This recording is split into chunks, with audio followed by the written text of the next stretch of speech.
Hello guys, welcome to Anil Nair classes. Myself Venkatesh Paramanchala. ఈరోజు bit of the day. Which among the following is included in the formal sources of credit?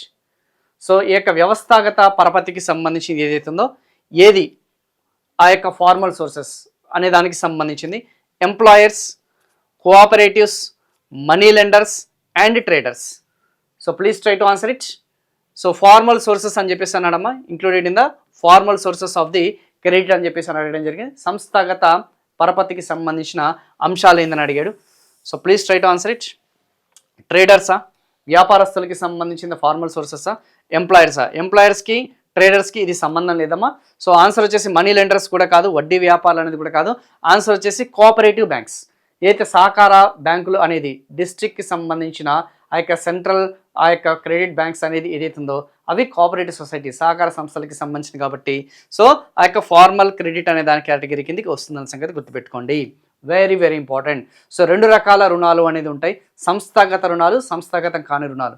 సంస్థాగతం కాని రుణాలు అంటే ఏంది?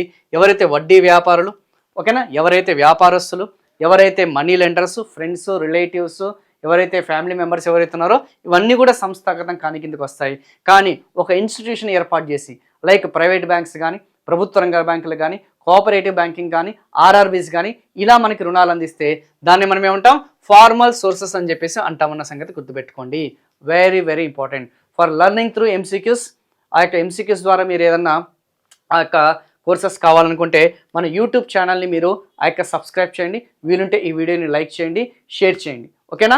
So మన యొక్క Anil Nair classes యాప్లో full length all in one courses అనేది launch చేయడం జరిగింది. Full length all in one courses అనేది లాంచ్ చేయడం జరిగింది. అటు తెలుగు మీడియం వాళ్ళకి, ఇంగ్లీష్ మీడియం వాళ్ళకి, ఏపీ వాళ్ళకి, తెలంగాణ వాళ్ళకి, and at the same time central government examinations అయినా సరే, స్టేట్ గవర్నమెంట్ ఎగ్జామినేషన్స్ అయినా సరే టాప్ ఫ్యాకల్టీస్తోని ఆ యొక్క సబ్జెక్ట్స్ అన్నీ కూడా మీకు అందించడం జరిగింది.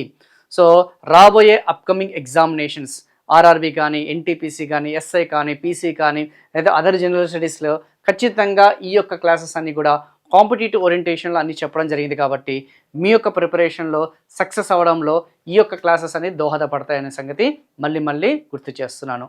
సో ఇక్కడితోనే ఈ సెషన్ అనేది క్లోజ్ చేస్తున్నాను. Thank you so much. Signing off your Venkatesh పారమంచాల.